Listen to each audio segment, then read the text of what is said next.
Welcome to We Were Gamers, a podcast about getting old and having indigestion. Is that what it's about now? I mean, the first part seemed right, but is the second part, is that what it's about? Oh, is that not what we're doing? Oh, I don't know. You tell me. Are we having indigestion? What did we eat?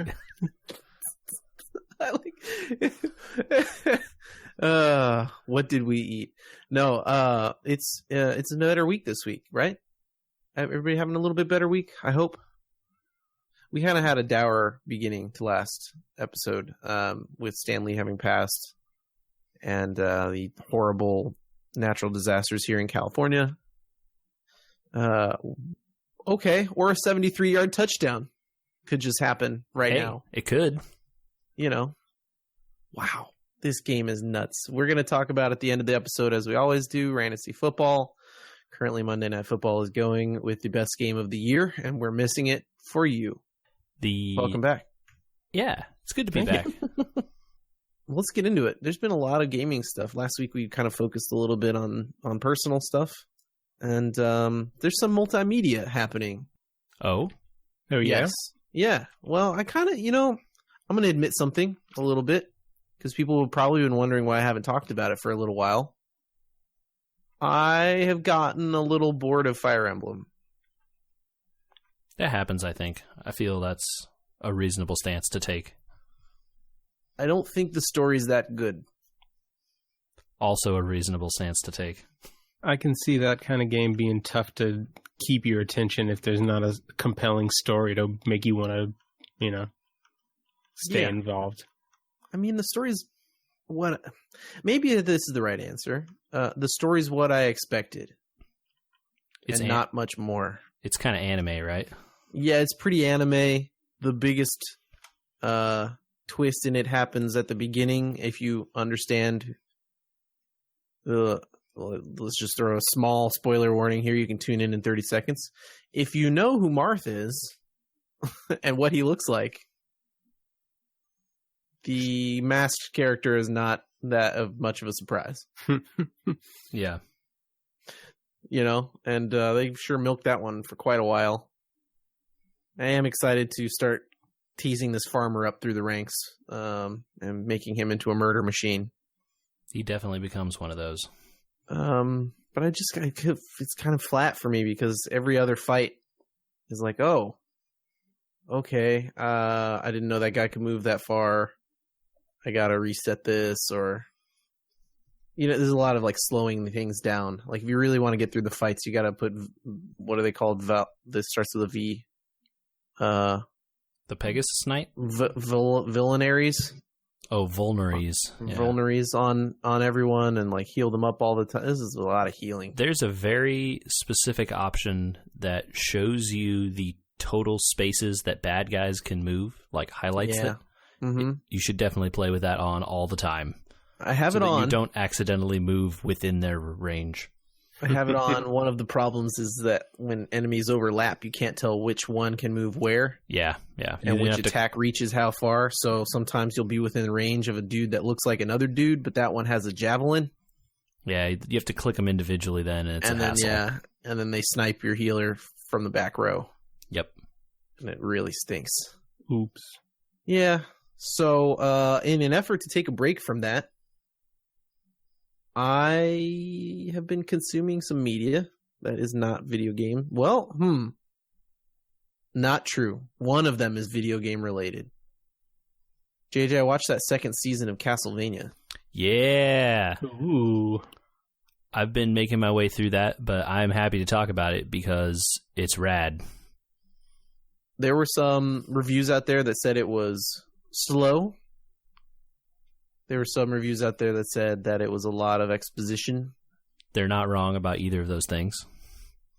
However, I feel like, given the way the first season went, really honestly, this is basically the first season of the show. Yeah. Michael, did you watch that Castlevania Netflix show? It's on my list. I haven't gotten to it yet. Okay. Well, sir. The first season is 4 episodes, just to make it clear. Like it's okay, so season is used in quotes here. Yes. The second one is 8. Okay. And they're half hour. So between them, they are half a season. They're. I mean, you get a story by the end of the second season. It seems. Here. Okay. You have a setup by the end of the first season. So Andrew, I want to hear your thoughts, man.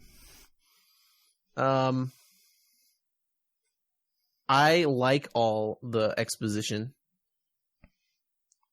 I have enjoyed so far how much it focuses on the bad guys, which I think is kind of cool and like way more interesting than if it was just the misadventures of our motley heroes.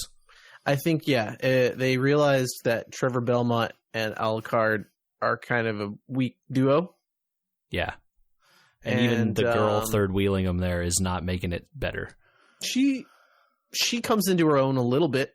There's some spell casting. I don't know if you've gotten that far with the castle related. There's some castle related like book stuff that they're doing. Yeah, where I am. So that gets kind of interesting. And they get stuck in a library for a little while, and you kind of start to understand the characters, which is good. Yeah, I like how much they are making each one of these people, including the vampires and stuff, like characters. You're learning like how much each one has in terms of like personality and what they're actually trying to do, their side stuff and all that. The new human characters that they've added on the bad side are quite interesting. And knowing that there's more to Castlevania than the, basic story of like, well, Alucard wants to kill Dracula. So that's the only goal. There's a lot more they're setting up, basically, is like... And this is basically a retelling of Castlevania 3 Dracula's Curse, which has a Belmont and a spellcaster lady and Alucard who can turn into a bat against Dracula and whatever random dudes. But Castlevania is like a very linear, like stage 1, fight this monster, stage 2, fight this other monster. Maybe there's like 2 paths, and in one of the paths you find Alucard, or the other path you find the spellcaster, but like that's kind of it. It's very like a linear thing, and like you have no impression of them other than, hey, the spell person casts spells, and Alucard turns into a bat, and Trevor has a whip. That's like all you get, Yeah, and the main problem with the first season is that it's like all night creatures. There's no story. Yeah. Really. They're just fighting night creatures. And so generic you start demons. To understand there are more vampires. There's vampire intrigue, and not in the like True Blood kind of way, but more in the like power struggles kind of, oh, well, they don't all just blindly follow Dracula's orders. They have their own lives and stuff like that. So that's kind of interesting. Have you gotten to Belmont kind of exploring his family home? They went into a library. Yeah. Yeah, I saw that. Did he find anything? There's some stuff in there. Books. Okay. Weapons. Nothing else? I guess not. All right. Anyway, like I said, I'm working my way through it. I'm liking it. There's some very nice moments in the last couple episodes. There's some very nice video game callbacks, and they come out of not nowhere, but like they come out of some very interesting instances of, oh, they set that up so that he could, like you mentioned earlier, Alucard turns into a bat. Well, Alucard does some shapeshifting. No, cool. But not in like a expected place. So it was like fun to see. Like, oh, they brought the video game stuff in. Anyway. It's always nice when they do that kind of thing. Just little gifts to the fans of the games. And much more than the other Netflix show we've talked about on here a lot with Elfo. Yeah, Disenchantment there. Disenchanted with the ending of Disenchantment. I am very curious to see a season 3 of Castlevania after watching the ending. Cool, which they've already greenlit. Did I see that? They may already be recording it. Richard Armitage is voice of Trevor Belmont, and he said that he has started recording season 3. So solid. That means they already had a script lined up, and they were pretty much ready to go. 10 episodes instead of 8. Rad. Yeah. Speaking of Richard Armitage, I was just gonna say he's doing all the voices right now. I know. We need to talk about something else we didn't get to last week, buddy. Yeah. We got the final episode of a different podcast, which I think you and I have both been enjoying. Marvel's Wolverine: The Long Night. It's a podcast audio drama, not a book. Yeah, it's an old time, like, think 1940s radio drama. Yeah. Yeah. Very similar. Does the shadow know what evil lurks in the hearts of men or whatever? Very similarly. Man, okay. JJ, are you going to listen to this, and do you care about spoilers? No, let's talk about it, man. Okay. I don't care about spoilers. There are some decent spoiler warnings for The Long Night here. The show takes a long time to get where it's going, and then the last 2 episodes are very fast and full of turns. Yeah, I think there's a lot of exposition in this one too. Yeah, and so if you're worried about spoilers for that, tune in a couple minutes. I'll put in the timestamp here. Jump ahead to 2140. Would you guys say that it's that exposition is necessary, or do they kind of drag it out? Drag it out. A little bit, yeah. Yeah, it's a little dragged out. But I think they do a good job of getting you introduced to the agents in particular. Yes. So my answer to your question is short, but my long answer to your question is I feel like they had a bunch of twists in mind, and when you learned the twists, they kind of figured the story was over. So they didn't really get much further into those things. Once you find out who the bad guy is, and once you find out the other major one, which we'll get into a second, you kind of find those out within an episode of each other. And those episodes, if I'm not wrong, Michael, are shorter by half than the rest of the season? No, they were at least the same length. The last one might have been the longest of the season. I think most of them were an hour, and the last 2 were like 40 minutes. Huh. Well, anyway. First of all, you never know who the bad guy is until the second to last episode. Although if you're paying attention, you kind of know in advance, right? Yeah. If you've followed enough comic book stories, then you can sort of see where it's going. And also, I think that the more knowledge that you have of X-Men in general will help with knowing what the big twist at the end is. Yeah. So the setup for this, JJ, is that the Wolverine has gone to Alaska to get left alone. As he does. There's a crime syndicate in Alaska who basically runs the town, Sons of Anarchy style. As there is.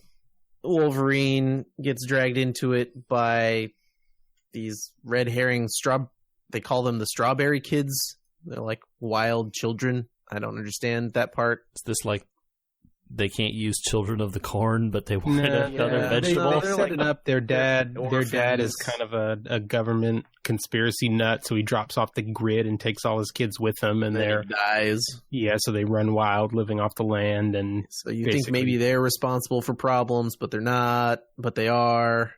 Then there's also a cult, and you think they're responsible for problems, but not really all of the problems. Kind of just their own stuff.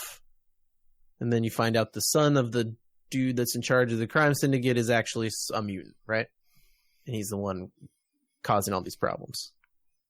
It always has to come back to a mutant in the X-Men universe, right? Sure. They don't. Again, I don't think they said the word mutant for like 8 episodes. They didn't, and I noticed that too. They were being real careful to avoid it. Yeah. They lead right up to it a couple of times, and one of the agents almost says it, and the other one will cut them off with a thought. Right. So you find out who it is, second to last or third to last episode. Then they have to track him down and find him. Oh, we can't find him. Then it comes to the last episode, and that one starts off with kind of a jarring non sequitur. I don't know if you want to take this one. Yeah, I was going to ask you how you felt about that. So the last episode jumps ahead in time, and one of the agents has been forcefully restrained by the other one and is being questioned. Oh, man. Okay, so they're doing the, like, flashback thing to what do you think happened during the fateful day? JJ, it's not a flashback if the agent's a computer. One of the people is a robot? Both of them are robots. sentinels. They're not just robots, they're sentinels. Yeah. Okay, but it is still a flashback because they're questioning it and the things happened in the past. So this is the part that got me and kind of is there like time travel? Is that what you're saying? No, it's not time travel. It's first of all, I would have maybe seen this twist coming, but I didn't know there were human sentinels. So I was informed by someone in the know of Marvel. No, Marvel is a different guy. That's a different thing. There are human sentinels, and so he was not surprised. Okay. My problem with this is he's a human sentinel. So they said he messed with his own circuitry or whatever. How is there not some sort of hard backup that he can't, right? I don't get that part. So that they couldn't download his memory because he messed with it somehow. I was like, I don't see how, but okay. I mean, how do human robots work in the first place? That's already good question. If you're gonna go like that, if you're already going to make the jump that he's a robot who is somewhat able to emote and to empathize, then I don't think it's much more of a stretch from there to believe that he can mess with his own memories. Yeah. I'm okay with that. It's weird to just not give up the whole memory thing completely and just say they're human style sentinels and they don't have memory, like in that kind of way, right? Like they can't some kind of thing like that would be better, maybe. But it doesn't really matter overall. One of the agents is interviewing the other one, and they go through their little like bad cop against each other thing to find out what happened to Wolverine, who they call Logan the whole time. In the classic mutant fashion. Right. And it kind of for me, it kind of felt like a flat ending. Wolverine never does anything. Yeah, all of his action takes place kind of off screen. Yeah. You listen for 10 episodes, and the one time you heard him like fighting or talking about fighting or doing anything, it was like through somebody else's flashback, because this is the second time they've used that. And that's it. There were no like Snicked and Bubs, Nope. Just, I don't know if there was a single bub. You get the fight on the boat at the beginning described. You get him tearing apart the drug lab described. Yep. All of him on the boat rescuing the guy. All of his scenes are told as someone else's story. Yeah. I mean, that's not awful necessarily, but do you think it... I mean, I guess it sounds like you are pretty disappointed that you don't really hear any of his side of any of those stories.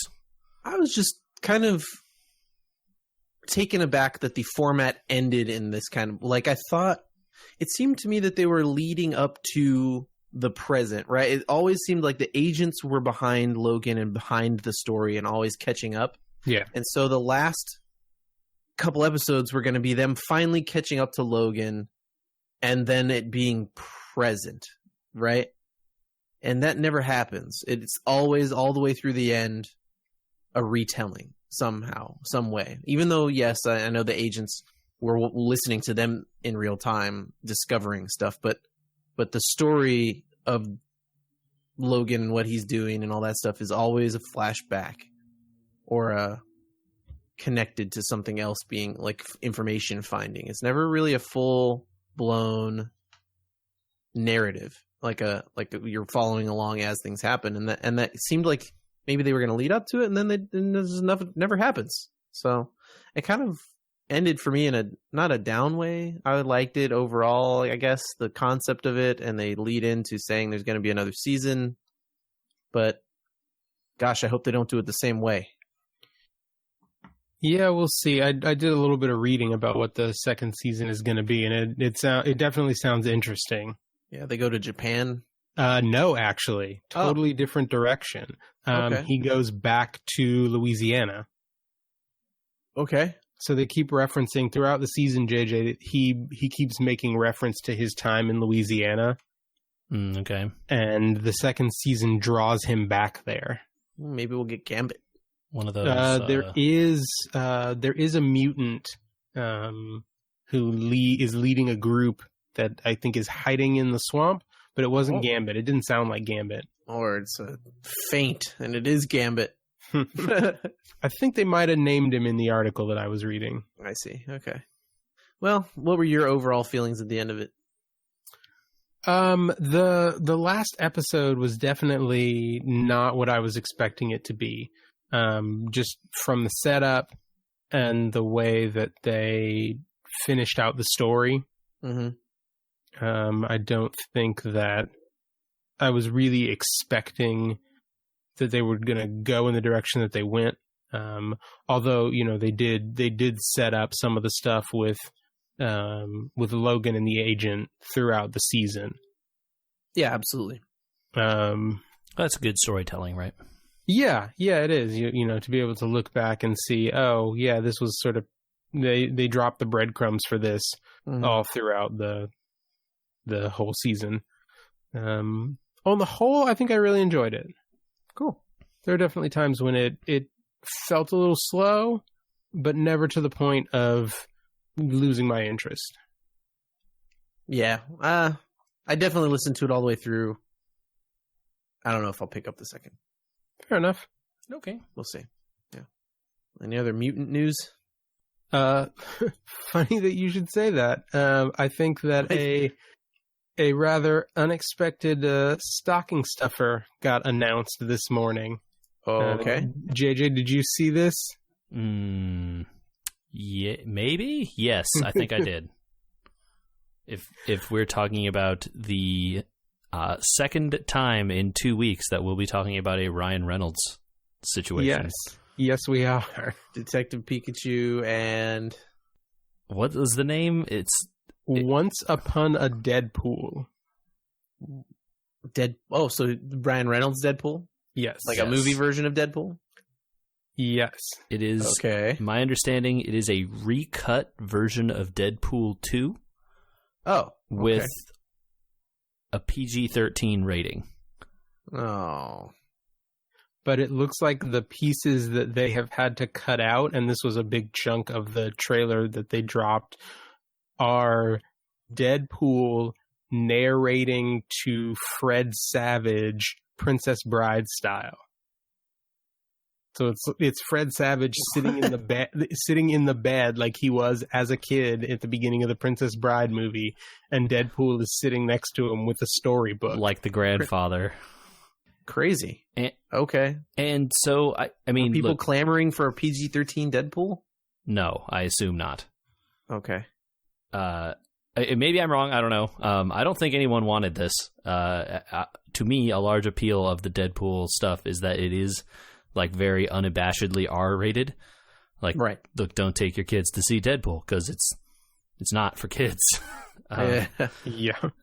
But so I'm curious to see what they will do. You can cut around the violence and stuff, of course. Take the blood out and make the gory stuff less gory, and then just have more explosions or whatever.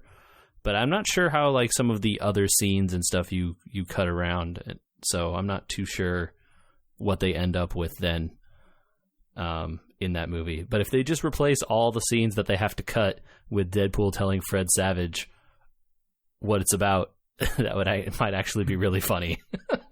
Should we get the wheels back on this thing in terms of video games? Well, we can try. You mean we weren't movie watchers? We weren't movie watchers. Sometimes we were gamers. I'm not sure people want this other thing now. Artifact does not seem to be doing well. And it hasn't even launched yet. So it is in their version of not quite open beta, but the beta Soft is release, more widely available to the people who got those beta keys or whatever. And they sort of did the full unveiling of it. They had a big tournament that people could watch, and it seems like generally everyone was confused because no one knows how the game is played. And then when they did the bigger unveiling, they lifted the streaming NDA, and now people that have it have been able to stream it and stuff. And people are coming out with unkind words to say about some of the monetization around that game. So I guess, do you guys want me to run it down here, and maybe you guys can let me know what you think? Yeah, I just have been following that it's kind of getting slammed on the internet, but with the amount of articles of everything on the internet getting slammed, I can't keep up. So what is going on? That's fair, by the way. It's very fair. It's hard to keep up with all the bad stuff. So the main complaint that I've heard from people is that Artifact has no real way for you to earn cards without paying. And the game is pay to enter, right? It is a $20 product you have to purchase. Right. So you get nothing if you pay nothing, right? Sure. And you pay your $20. Well, what does that get you? It gets you 2 pre-constructed decks, which are made up of cards from the card set that is out there. And they're okay, the deck lists are out there. You can see them. And then I think you get 10 packs or something. It's 10 packs of 12 cards each, so they're bigger sized packs than the standard Hearthstone or Magic Arena card packs. Hold on, though. It kind of doesn't matter how big the packs are. How big is the card set? Because if you get 12 cards, but there's 900 cards, it's like a ratio thing, right? I don't know the answer to that. Is the answer to your question? But fair enough. There's certain things that have to be in every pack. I think every pack is guaranteed to have 1 hero card, of which you can only play 1 of each hero in the deck. And then when you get a hero card, you get the signature abilities for that hero automatically. So they don't take up spots in the pack. They're just, you get this hero, you get their stuff. But also then there's 1 or more rare cards in the pack. And there's only 2 levels of rarity, I guess. There's not rare and then rare. Or maybe there is more anyway, the rarest level is rare. So you get 1 of the rarest level in the pack. And then you get, I think it is 5 event tickets. And that's it. And the event tickets are basically your way to enter events that reward prizes. So if you want to play games against other players, in a draft format, there's different kinds of drafts, right? There's the Magic style draft where you draft cards and you keep them. That requires tickets to enter. And there's the other kind of draft where you just draft cards and you don't keep any of them, but you get prizes at the end, and those also require tickets. You can enter tournaments that are made by players and all this kind of stuff. But all of the prizes, the prized ones, require tickets. You can enter tournaments for fun. They don't require tickets, but you get nothing for it, right? Sure. And you can play constructed, which I think doesn't award any kinds of tickets at all. So that's it. And if you want to get cards, your choices are buy more packs or buy more tickets, which cost $1 each. And packs are $2 each, I think. Or and the $1 each doesn't guarantee. It sounds like it doesn't guarantee you anything. The $1 will buy you a ticket, and you can use the ticket to whatever you want. But the ticket doesn't get you the guaranteed prizes. Not get you, depends on what you enter, right? But right. Possibly not. And of course, they do allow you to sell your cards on the Steam marketplace. Of course, which is going to be a disaster. But think about this: those cards are, like in Magic: The Gathering. You can guess that the majority of the cards, which aren't good and aren't very usable, will plummet in price to nearly free very quickly, and the ones that are very good will have massive value and never go down. Sure.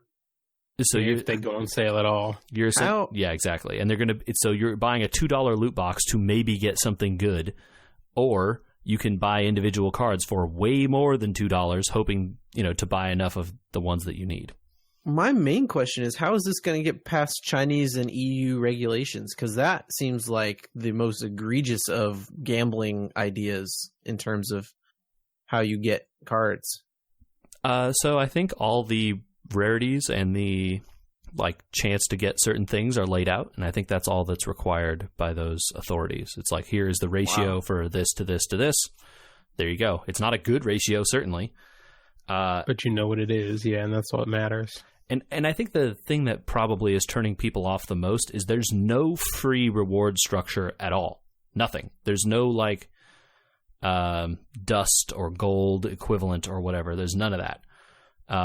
And Valve, even after some of this very loud outcry, has come back around and said, oh, well, maybe we'll let you take some of your, because a hero card, right?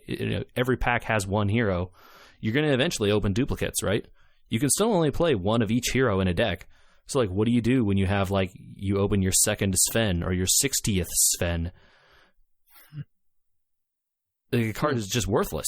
You could sell it you can try selling it on the marketplace, but Sven is in the pre-constructed decks that every person gets when they play the game. So, it's double worthless now. This seems bad. It seems bad. Yeah, I have heard nothing in what you've said that makes me even minutely interested in participating. And so, awesome. The comment, the reductive comment, why I didn't want to lead with it, has been, oh, this game is pay to everything. Good point. There's no free anything in this game. You pay to get the game. You pay to get more cards in it. You pay to everything requires some kind of payment. Yeah, you get some of those tickets free, and if you win a bunch, maybe you can get free tickets. By winning very, very well at the high skilled modes or whatever. But obviously, not everyone is going to be able to do that, and even the best players aren't going to be able to go 100% in that kind of stuff. They went out to make a totally new style of card game and brought in huge talent, and this is the best scheme they could come up with for getting people to play it? Yeah, it's so wild to me. This whole thing seems just like Valve was like, okay, we're going to start with the greediest, most unbelievably insane, just awful business model. And then when people get mad, we're going to dial it back to just really bad. And they'll be like, okay, it's so much better now. I can't see any other plan here. They opened with the worst model possible that I can think of. Certainly light years more greedy than every other card game. Or every other kind of constituted itself around the Hearthstone model. Or even at least every other digital card game, right? At least if you want to take it back, even, the other digital card games that are out there, Magic Arena still allows you to earn packs without having to pay. Magic Online, which is the other older Magic client, allows you to trade cards between players without the company getting a cut in between. Which this doesn't. What a world that was. So then what's the benefit versus this over playing paper card games, right? Why don't I just buy the pieces of paper? If they're trying to implement that model completely, Valve is taxing you every time you want to sell your piece of paper to someone digitally. So it's really, really bad. And hearing about all this stuff and then just I was interested in the idea of this game, and now I don't want to go anywhere near it except as to watch the train cars crash, Yeah, I'll be standing far, far away playing a good game. I just wonder who the business analyst was who presented this as the best way to market this game. Yeah. I'm sure there will be many articles coming soon, and now I'm intrigued to read those at least. Yeah, the breakdowns. And, the basic part of this model is not that different to, say, getting into paper Magic, right? You pay your $20 for your starter decks, and then you buy packs or whatever, you get some packs with it. But the problem then is this is not a paper game. Nope. You can cash out your paper Magic cards if you get a bunch of really good ones. You can't do that here because your money is stuck within the Steam wallet ecosystem. So, man. Let's just walk away from this and find something good to talk about. We need a better feeling for the end of this podcast. Michael, did you finish Ori? I did. So, contrary to my my speculation last week, I have not touched StarCraft 2 again. Oh no! No, because I got. Was it? Did your hands hurt? No. Did you get a little bit of premature carpal tunnel? It wasn't even that. I just got. I got hooked on the artwork of Ori. it was too good looking. Yeah, just didn't want to put it down. And it's just, it's such a well put together game. But yeah, I had a good time with it. I think it took me, if I look back at the play clock, probably 13 hours. And you went through and kind of accrued all the powers and everything else? Yeah, I did a 100% exploration of the map. Oh, cool. Most of which I got along the way. Okay. And this isn't like accidentally a Symphony of the Night thing where there's actually 200%, is it? No. There's 100% of the map is 100% of the map. Okay. Yeah, there's not like a flip side that's just as big. But it was good. I played it a little bit out of order. There's one section that I guess you don't actually have to go into at all, but it does contain 2 abilities within it that you don't need to finish the game, but they will help you out if you collect them, and they grant you access to some areas that you can't get to otherwise. But I went a different way and wound up finishing the game before I realized that I couldn't go back and get them. Oh no! You can reload your game after the fact and keep exploring, which is what I did. Okay. Cool. They don't lock you out completely. That's good. No, they don't. Ori 2 is coming. How determined are you to play that after this? Very likely. Okay. Very, very likely to definitely after playing the first one. Sweet. Nice. But the poignance of the story, I think I mentioned this last time with the beginning, doesn't really lessen as you go through it. And I think that is something that you miss having watched it just as a speed run. Because they skip over all the story cutscenes. There are ways to creative menuing that lets you skip them. I have to say, I'm proud that I have no idea what the story of Ori is, and I'm really glad now. I had no clue going into it either. But it's actually a really kind of touching story, and it just like the art is enough of a reason by itself to play the game. Oh, good. That's awesome to hear, man. Yeah. Better storytelling in Metroidvanias. That's always good to hear. Yeah, for sure. JJ, did you do better than me on something? You got like 4 games outstanding, and I know some new stuff has come out. I know. I'm doing really bad at finishing games. But I've been jumping around. I'm still working through Thronebreaker. I haven't gotten to that, but it feels like I'm on the march towards the end. I've finished my upgrade trees and stuff in there. But Hitman 2 came out, and I really liked Hitman 1, or Hitman from 2016, I guess. And this is now Hitman 2 from 2018, because there was also already a game called Hitman 2.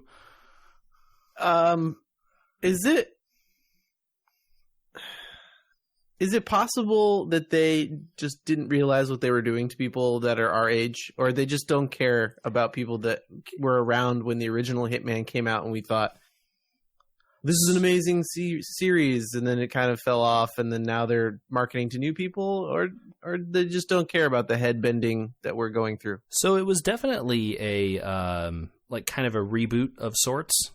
Yeah, absolutely. Yeah, different style of game entirely, almost. I mean, not. It's more open world-y, so like kind of, but they were always in this vague direction. But Hitman 2016 was a pretty big change in sort of the feel and the control and stuff, and this is definitely more of that.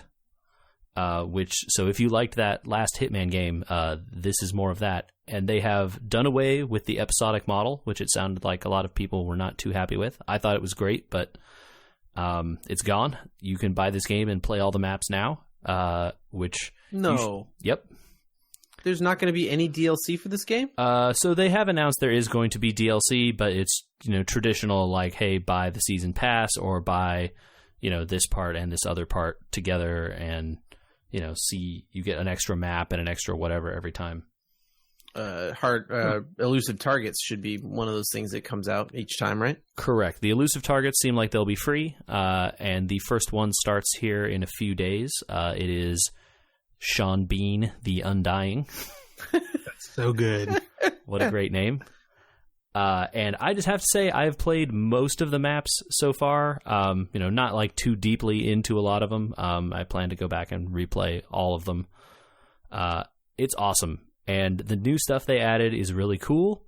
They added the ability to hide in foliage, which I know sounds really dumb. I like that you use the word foliage. Because that's how they use it. They also allow you to blend into crowds, so like to hide inside a crowd, which you sort of couldn't do before. Assassin's Creed style. A little bit, yeah. Yeah, the Assassin's Creed version of that was never very good, so I hope this is better. It is because the maps are way bigger than the maps from the first season. And the extra size of the maps makes it so that there's like 15 different weird little interesting corners of every map and like weird ways to use those interesting things to do something hilarious to murder the people that you're trying to murder or whatever. Because you're not always trying to murder everyone. Sometimes you need to locate this person or get this object or whatever. Now, between the first two games here, do you feel like you're pigeonholed into how you get your targets? Like, they've done 2 games now. Are they still creative enough to allow you to take down your targets in enough ways that you don't feel like, well, I didn't do it the right way? So there isn't a right way, but they have definitely done a good job in Hitman 2 of allowing you to sort of follow a breadcrumb trail that will lead you to the very cool scripted or funny kills, right? And they did some of that in the first game as well, but I feel like they've improved on that system a lot here. They really hold your hand straight to the funny thing and kind of let you know, hey man, if you really want to see these like cool scripted assassinations that we wrote, where the one where, the pipe falls on the guy's head, or you drop a piano that happens to kill his car and he gets blown up, or these sorts of the other assassin who had a contract out on this guy, you help that guy out so that you didn't do it, he did. That kind of stuff is they sort of handhold you through that stuff, which can be, you don't have to play with those. So if you feel like the game is not challenging enough and you want to have more of a challenge to explore, but I just enjoy watching it. And so it's very fun to just sort of follow. It's like, hey, sneak into here. And then they're like, hey, here's a place you could sneak into here from. Of course, it's not going to tell you like, you could go another way if you want, but there's this wall you could climb over. It's right here. What if you would climb in there? And it's like, disguise yourself as, the production assistant. Oh, he's smoking a cigarette right here, facing away from you. Very convenient. All this kind of stuff, right? Yeah. So it has been really, really great. And on top of all of this, if you own Hitman Season 1, the original game, you can play all of the Season 1 maps in the new engine in Hitman 2. What do you mean by the new engine? With updated lighting and all the improvements in the Season 2 engine on the Season 1 maps. So like crowds that existed in the old maps you can now blend into when you couldn't before. They've changed the way the mission stories work in the old map so that they sort of follow the way the new one does. The UI was sort of redesigned in a way that makes it a little bit easier to tell. Like before, there was some small signs when you were trespassing, like the map would highlight a like slightly off white or something, and it would say in white you're trespassing. Now it's what does trespassing mean? Sorry, never having booted into Hitman 1 2016. It is what you think what it means, right? Like you are going somewhere you're not supposed to be. Like you're dressed. In terms of game terms, that's okay. You just have to know that if somebody catches you, you're going to be in trouble, or in terms of game terms, you're out of bounds. No. It's you are somewhere where the person you are dressed up as currently isn't allowed to be. And maybe they will escort you out of that area, or maybe they will be very suspicious of you and just shoot you, depending on what's going on and who you are, right? If you're the cook and you're out of bounds by being in the front of the restaurant, that's not as bad as if, say, you're the military soldier and you are in the, awards area or whatever. Like the race awards or something. Mm-hmm. So it's very, it's all about sort of who you can disguise yourself as, and then the Agent 47 deadpan humor of, because he dresses up as a cook, and like you're not supposed to realize that the cook literally a second ago had a beard and was Hispanic. Oh no! And he's like, "Yes, I would love to cook for you." And it's just like the perfect deadpan delivery of every single cheesy line. I'll just go ahead and talk about one because I thought how great it was. There's a level that takes place in the suburbs in Vermont, which is a genius idea for a Hitman level. So when you say the suburbs, you mean the actual town, not just like a house or a... Yeah, it is a like 2 or 3 block area. Okay. And you can go into most of the houses in that area, and there are people living their lives. There's a garden party going on that half the neighborhood has been invited to. There's an weird old man who stays in his house, and there's another guy who runs security for the weird old man across the street who's trying to buy a different house. And then there's a guy selling muffins, and there's a real estate agent, and there's a park across the way with a political candidate over there. And, this whole big little town that you can go around in. And there is a scripted kill that you can get up to as the real estate agent that is amazing. You become the real estate agent, by knocking him out and putting on his clothes. And you can then take one of your targets on a tour of a house he's trying to buy. And as 47, you can go in and like present to him every room in the house. And you hear 47's pitch of, quote unquote pitch of, here's how he would sell the house to this guy. Oh no. It's like, these hardwood floors are great and they cover up stains very well. This is the kitchen where normal humans conduct their food preparation activities. Did they like rejigger him into a robot? What is the deal? Because he used to just be sort of like a drab but like somewhat interesting dude that was like trained from birth to be an assassin. And so he's just always very deadpan. He doesn't emote, right? Uh-huh. And so what does 47 know about selling houses, right? So he just talks about things that he knows, right? So he takes them into the living room and he's like, there's lots of rooms here for storage. You could fit even up to 2 people in the closets, which is a thing you can do in that game. You can fit 2 bodies in the closets. Oh, okay. Got it. You go upstairs and it's like, oh, this is the master bedroom. And there was a murder that took place in that bedroom. You had to break it open to even get in there. And there's still some handprints on the walls and stuff. And he's like, clearly, and he's like, the guy walks in, he's like, Jesus, what happened here? 47 is like, it looks like someone was killed by doing this and accidentally tried to escape here, and the assailant came over and hit him very hard with a piece of metal. Like, he just goes through the whole thing, and he's like, the guy just looks at him. He's like, criminal justice is my side hobby. So some of the game is just waiting to see what the Easter eggs are, because obviously once you've got the guy in the house, you can off him, right? No, because he has bodyguards following him around, right? Oh, and so you're going through this presentation, and there is eventually, at some point when you present the house, you can find a place where he will get himself into a situation where his bodyguards can't see, or he asks them to leave because he wants to talk about something sensitive or whatever, and then you get the chance to off him, right? Gotcha. But it's just the funny stuff they have set up in every weird little corner of this that is so good. Nice. So I'm really enjoying that, and it's one of those games that's meant to be replayed over and over, so you can discover all the weird little quirks and side things. I killed a man by pushing him off the roof of his building where he was repairing a satellite that I sabotaged or a satellite dish onto the racetrack that was down below while his daughter was driving by, so that he crashed into her car and killed both of them at once. Okay. You know, they deserved it. They were bad guys, so. Oh, all right. Also, let me say, the end level of this is some really good revenge fantasy stuff.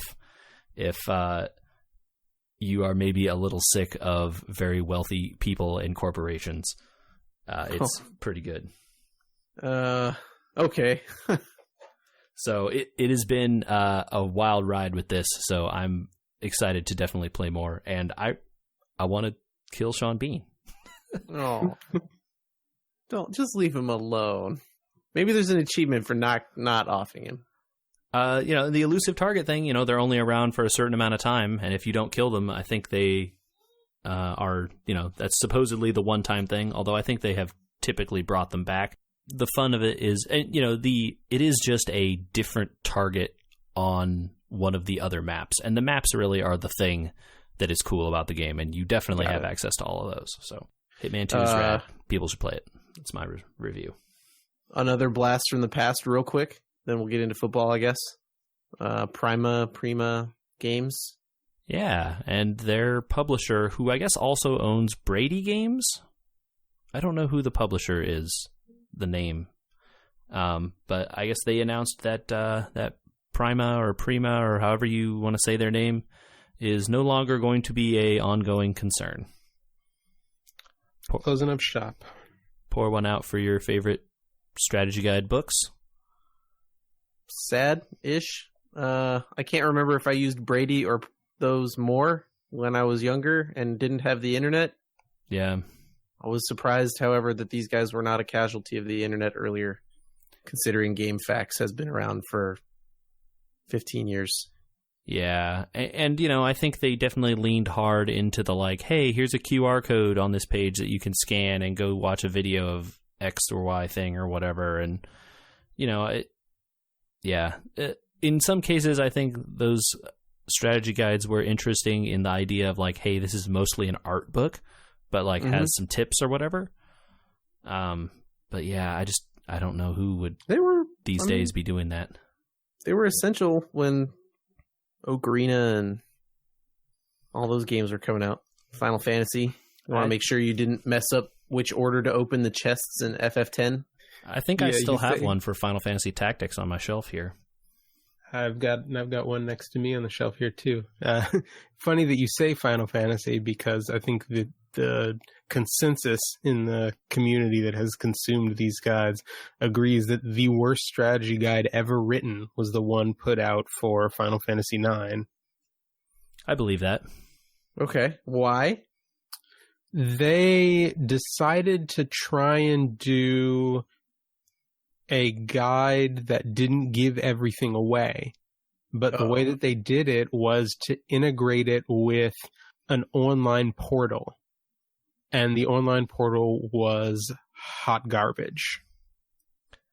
Because, as you can imagine, it was run by Square Enix. Yeah, it was just the whole thing was a nightmare. So you had a strategy guide that didn't tell you anything when you needed to know it, except, hey, there's something here that you might not want to miss. You should go to the website and put in this code to find out more. And it wasn't like you had to pay for it or anything, but the website was so convoluted and so confusing that it wound up being more trouble than it was worth. Huh. And, you know, these days, if you had a smartphone or a laptop next to you, it's one thing, but, you know, these were the days when people had a desktop in the house. So, you know, if your PlayStation was in one room and the desktop was across the house and you were stuck on something, you had to stop the game and troop across the house and pull up the site and type in the code and hope that section was actually put together well enough for you to figure out what you needed. And that's hoping you weren't still on dial-up at the time. Right. Mom! Yeah, I exactly. need the internet! But, you know, I think definitely have a few memories of that. For sure. I've definitely got a very worn copy of my Ocarina book. with the pages that are kind of falling out of it still. I can't get rid of it. It's like a security blanket. And that stuff is cool, I think. Yeah. If anybody's got a cool story about their favorite strategy guide or worst. We have an email address for that, Andrew. No. Really? Yep. Oh. I'm still hoping to hear takes about Detective Pikachu, but we'll wait on those. Hopefully they'll be in next week. And that email address is podcast@weweregamers.com. Yeah. We are also on Facebook at weweregamers and on Twitter and Instagram, both at weweregamers. So follow us on there, like the podcast, follow it, subscribe, download every week. Let us know what you want to hear. We're happy to talk about more stuff because it's what we do. Nice. Rantasy Football, Monday Night Football literally just ended somehow. I think this is holy cow. I started trying to type in the chat to not distract us. What happened at the end here? Mahomes threw 2 more interceptions. Oh God! To end the game. Their last 2 possessions. Both possessions, he just decided to throw picks instead of getting a touchdown. Ugh. Yeah, one of them his arm got hit.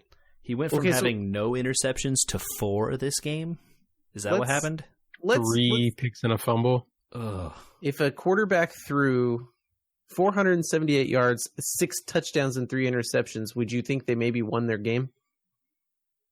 I think 99% out of 100 times. Yeah. I mean, unless their name was Blake Bortles, then yes. If a quarterback threw 413 yards, 4 touchdowns, you think maybe they won their game? Yeah. Also, yes. Those are the 2 quarterbacks in the Monday Night Football game that was happening. All right. I pulled up some statistics. He has 478 yards, 6 touchdowns, 3 interceptions, 2 fumbles, and some rushing attempts for like 30 yards or something. In my league, he finished with over 35 points. Just looking at the Gamecast, the scoring summary, the touchdowns and the kicks, the field goals, takes a whole page. The whole browser page is full. Yeah. The person with Patrick Mahomes in my work league lost to the person playing Ryan Fitzpatrick. What? Who also had 3 interceptions. So they lost in my league too. He had almost 50 points in my league because 6-point touchdowns. But was playing the number one team in the league, and so still lost by like 17 points. Yikes! This guy lost because he had like Demaryius Thomas, who put up a 0, Dalvin Cook, who put up basically a 0. His Tennessee defense got -4, so he didn't help himself there. Wow. He had a couple nothing burgers. So why would you start the Tennessee defense? The Colts are actually good now. Look, but I don't know why he did that. Oh man! But yeah, I lost my games, most of them this week, so I can't. I'm not too terribly happy, but it was over before this game, so I could just sit and watch this spectacle as it unfolded. What a game, man. 3rd highest scoring football game of all time. Yeah. Hey, is this a scoregami? That's a great question. It's got to be. I can find that out. It's got to be a scoregami. It doesn't have to be, certainly. Well, if it's the highest, yeah.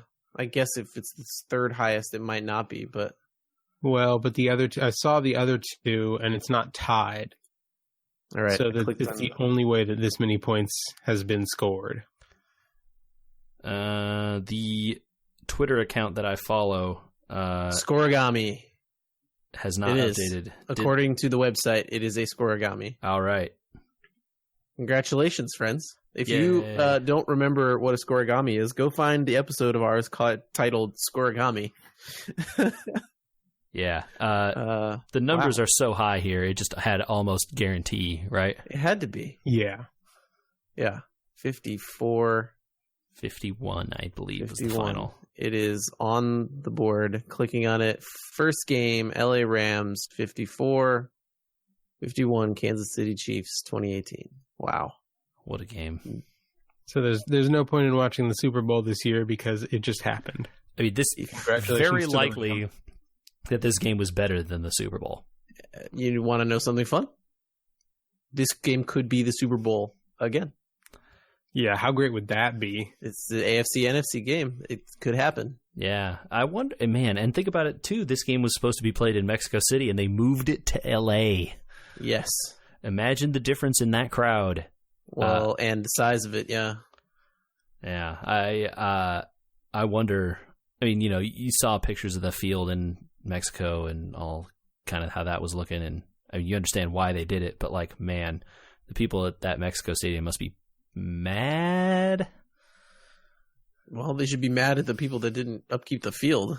Yeah, I mean, I don't know who's in charge of that, but yeah, I mean, definitely it's their own fault, right? They're the ones who scheduled the concert and didn't, replant the grass early enough or whatever. Yep.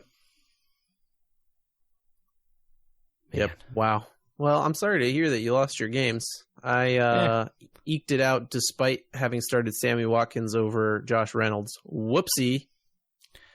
I should have stuck with my gut on that one. I went with but Sammy Watkins gets more opportunities and Josh Reynolds is new to the lineup. But my brain said, don't start a guy that hasn't practiced all week. And I didn't listen to it. Yeah, I think that's... Greg Zuerlein got me enough points to get away from the stat correction zone. The Legatron. Legatron. Yeah, it was a tough week for me. I had George Kittle on bye, so he's been the backup tight end I picked up. I think got 2 points, so that's a serious downgrade. Playing Christian McCaffrey against the owner of Cam Newton hurt pretty bad. Not a lot I was going to be able to do there, so I'm not too upset about it. I dropped in my work league from first place to tied with 3 other teams in record for first. I don't know. I think my points for are lower though, so I'll probably be in like 3rd or 4th. Wow. It's precipitous in that league. And then there's like 2 or 3 more teams with the record of 1 win behind that also. So it's getting down to the end here in fantasy. Yeah, we're only a few weeks away from playoffs, so if you're not starting to focus on that, you probably should. I think I'll make it in. We'll see. I have some thoughts about fantasy this year that are starting to coalesce in my mind, but we'll get to it at the end of the season. Sounds good. I'll be happy to talk about it, of course. And until then, that's your cue for your on to next week tagline during Rantasy Football, man. We are on to week 12, everyone. Totally organic. I really need to get back to the part where we're ending the episodes on me asking you a question and you say, because this isn't doing it. This is not doing it for me.